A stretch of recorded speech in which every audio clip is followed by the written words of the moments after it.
Vector algebra सदिश बीजगणित, यानी कि दो सदिशों का अदिश गुणनफल, दो सदिशों का अदिश गुणनफल, स्केलर प्रोडक्ट और दो सदिशों का सदिश गुणनफल।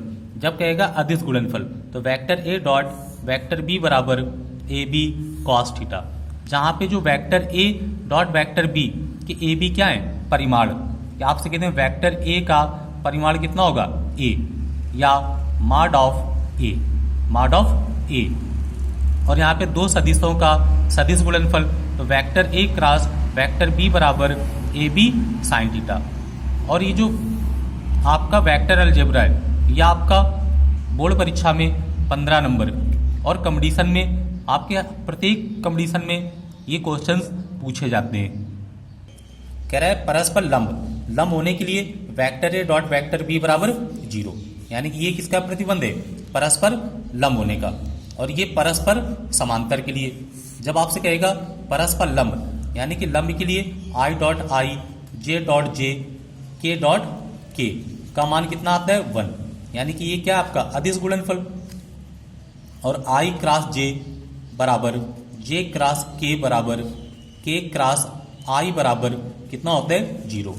और क्रॉस में क्या होगा आपका कि आई क्रॉस आई बराबर जे क्रॉस जे बराबर के क्रॉस के बराबर 0 होगा। और आपका जब आई जे के आई लिखा हो तो कितना आएगा, यहाँ के आ जाएगा, आई आएगा और जे आएगा। यानी जब ए और बी है, यानी हम आपसे कहें कॉस 0 तो कॉस 0 का मान 1 और कॉस 90 का मान 0, यानी कि जब डॉट होगा तो 0 अंश का कोण बनाएगा, लंबवत में कितने अंश का 0 का, और समांतर में 90 का। तो समांतर में ए क्रॉस बी का मान कितना आएगा 0, यानी कि आपका जो क्रॉस है जिसे vector A cross vector B है, तो आपने पढ़ा है vector A cross vector B बराबर ए बी साइन थीटा। तो यहाँ पे थीटा का मान कितना रखेंगे, समांतर में 0, समांतर में कितना रखेंगे 0, तो क्रॉस का मान कितना आ जाएगा 0, और यहाँ कितना रखेंगे लंबवत में 90। तो vector A dot vector B बराबर ए बी कॉस थीटा, और थीटा का मान कितना रखेंगे 90, तो कॉस 90 का मान 0, तो आ जाएगा 0, ए डॉट बी बराबर 0। तो समांतर में 0 अंश का कोण और लंबवत में 90 अंश का कोण, समांतर में 0 लंबवत में 90। ये आपका एकांक सदिश, एकांक सदिश का मतलब यूनिट वेक्टर, यूनिट वेक्टर आपका बोर्ड परीक्षा में 1 से 2 नंबर आपको दिलवाता है, 1 से 2 नंबर। एकांक सदिश ऐसा सदिश जिसका परिमाण 1 हो, ऐसा सदिश जिसका परिमाण 1 हो, तो इसे लिखा जाता है ए कैप बराबर vector A upon mod of A, mod of A. और मॉड ऑफ ए किसे निकालेंगे, under root A square plus B square plus C square. ये मॉड ऑफ निकालने के लिए under root A square plus B square plus C square. और ये कहेगा सदिशों के लंबवत इकाई सदिश, यहाँ कहेगा लंबवत परपेंडिकुलर, और यहाँ क्या कहेगा एकांक सदिश। तो यहाँ पे क्या होगा एन कैप बराबर vector A cross vector B upon mod of vector A cross vector B, यानी कि ए और बी का क्रॉस निकालेंगे और उसी का मॉड ऑफ, यानी कि vector A cross vector B का मॉड क्रॉस और उसी का मॉड ऑफ। क्या कहेगा सदिशों के लंबवत, ये भी आपका बहुत महत्वपूर्ण है, यह आपका बोर्ड परीक्षा में 2 नंबर दिलवाता है, आपका 2019 2020 सारे एग्जामों में पूछा गया है। आपसे कहेगा त्रिभुज का क्षेत्रफल, तो यहां हम लिखेंगे त्रिभुज का क्षेत्रफल, त्रिभुज का क्षेत्रफल। त्रिभुज का क्षेत्रफल कितना होता है 1/2 vector A cross vector B. जब त्रिभुज की भुजाएं दी हो, त्रिभुज की क्या दी हो भुजाएं, इसे आपका एक त्रिभुज बना दिया तो त्रिभुज ए बी सी का क्षेत्रफल पूछेगा, तो त्रिभुज ए बी सी की संलग्न भुजाएं देगा, तो vector A cross vector B लगाएंगे।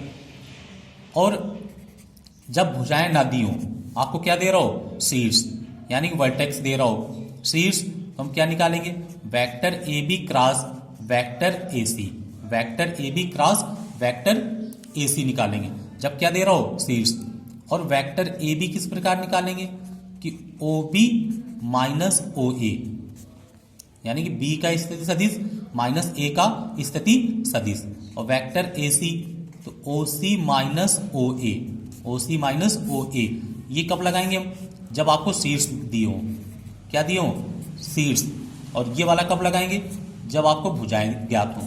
ऊपर वाला भुजाएं और नीचे वाला सीड्स त्रिभुज के क्षेत्रफल में। यानी कि सीड्स दिए होंगे तो हम इसका प्रयोग करेंगे और भुजाएं दी होंगी तो इसका प्रयोग करेंगे। अब कहेगा चतुर्भुज का क्षेत्रफल। चतुर्भुज का क्षेत्रफल। चतुर्भुज का क्षेत्रफल जब चतुर्भुज की संलग्न भुजाएं ज्ञात हों तो आएगा mod of vector A cross vector B. जब आपको क्या दी हों? भुजाएं। जब भुजाएं दी हों आपको और जब विकर्ण ज्ञात हों। क्या ज्ञात हों? विकर्ण। तो हम लिखेंगे चतुर्भुज का क्षेत्रफल। तो 1/2 विकर्णों का क्रॉस निकालेंगे। तो vector D1 cross vector D2। जब क्या दे रहा हो? चतुर्भुज के विकर्ण। तो 1/2 D1 क्रॉस D2 निकालेंगे और D1 क्रॉस D2 का मॉड ऑफ। जब भुजाएं दी होंगी तो ऊपर लगाएंगे। त्रिभुज होगा तो 1/2 आ जाएगा। कितना आ जाएगा? 1/2। 1/2। और जब शीर्ष ज्ञात हों। क्या ज्ञात हों? शीर्ष कि मान लो कोई एक चतुर्भुज बना दिया हमने, चतुर्भुज के शीर्ष ज्ञात हों। क्या ज्ञात हों? शीर्ष। तो वहां पे क्या करेंगे हम? A B cross A D निकाल लेंगे। ए बी क्रॉस कितना निकाल लेंगे हम? A D. A B cross A D. कह रहा है उस समांतर चतुर्भुज का क्षेत्रफल ज्ञात कीजिए जिसकी भुजाएं। क्या दे रहा है? भुजाएं। ये आपका एग्जाम में 100% पूछा जाता है। पेपर में आपका 100% आता है। तो यहाँ पे क्या दे रहा है? भुजाएं। तो एक को लिख लें वेक्टर ए का मान। वेक्टर ए का मान 3i cap plus 2j cap minus k cap. दूसरा लिख लेंगे वेक्टर बी बराबर i cap plus 2j cap plus 3k cap. और vector A cross vector B निकालेंगे। ये लिखेंगे i Kaif j Kaif k Kaif. यहाँ देखो रखेंगे 3 2 -1 3 2 -1। यहाँ रखेंगे 1 2 3। अब क्रॉस गुणा करा देंगे। 3 दूनी 6 minus minus minus plus 2 minus J cap लेंगे। तो जे के सामने वाला नहीं, नीचे वाला नहीं लेना है ना सामने वाला। तो 3 और 3 का गुणा कराएंगे 9 -1 का 1 से कराएंगे तो -1 तो ये +1 आ जाएगा। के कैफ के वाली लाइन छोड़ देंगे। 3 का गुणा 2 से 3 दूनी 6 2 1 कम 2 तो आपका आएगा आई। 6 2 जोड़ दिए कितने आ गए? 8 आई कैफ। 9 ये कितने हुए? 10। तो माइनस का 10 जे कैफ। ये घटा दिए प्लस के कितने बचे? 4 के कैफ। अब इसी का क्या निकाल लो? Mod of. यानी vector A cross vector B का mod of. Vector A cross vector B का मॉड ऑफ निकालेंगे। तो मॉड ऑफ किसे निकालेंगे? 8 का वर्ग 64, 8 का वर्ग 64, 10 का वर्ग 100, 4 का वर्ग 16। इन सबको जोड़ दो कितना आ गया? 100 164 180 कितना आ जाएगा? 180। अब लिखेंगे समांतर चतुर्भुज का क्षेत्रफल। समांतर चतुर्भुज का क्षेत्रफल। तो समांतर चतुर्भुज का क्षेत्रफल vector A cross vector B.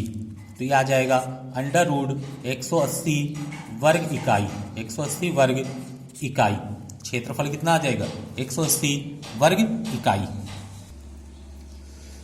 देखो कह रहा है उस समांतर चतुर्भुज का क्षेत्रफल ज्ञात करो जिसके विकर्ण। इससे पहले आपने पढ़ा कि आपको क्या दे रहा था? भुजाएं। यहाँ क्या दे रहा है? विकर्ण।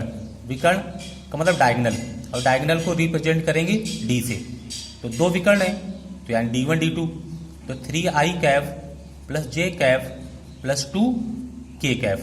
और दूसरा लिखेंगे वेक्टर D2 बराबर 2i Kaif minus 2j cap plus 4k Kaif. तो पहले निकालेंगे वेक्टर D1 क्रॉस D2।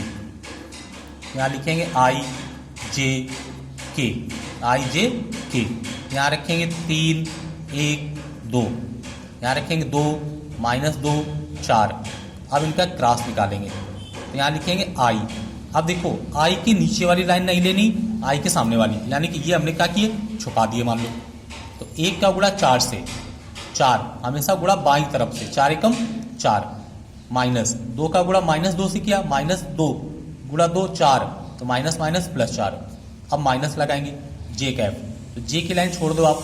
3 का गुणा 4 से, 4 3 12, 2 का 2 से 4 प्लस के कैफ लेंगे हम, के की लाइन छोड़ देंगे। 3 का गुणा -2 से, तो -6, माइनस कितना आएगा 2, माइनस कितना आ जाएगा 2। 4 और 4 जोड़ दिए, कितने आ गए 8 आई कैफ, ये घटा दिए 8 जे कैफ, ये कितने आ गए -8 के कैफ। अब इन्हीं का परिमाण निकाल देंगे, अंडर रूट 8 का वर्ग 64, 8 का वर्ग 64 -8 का वर्ग 64, इन सबको जोड़ दो आप। 4 4 8 12, 6 12 18, 18 1 19, कितना आ जाएगा 192। अब हम लिखेंगे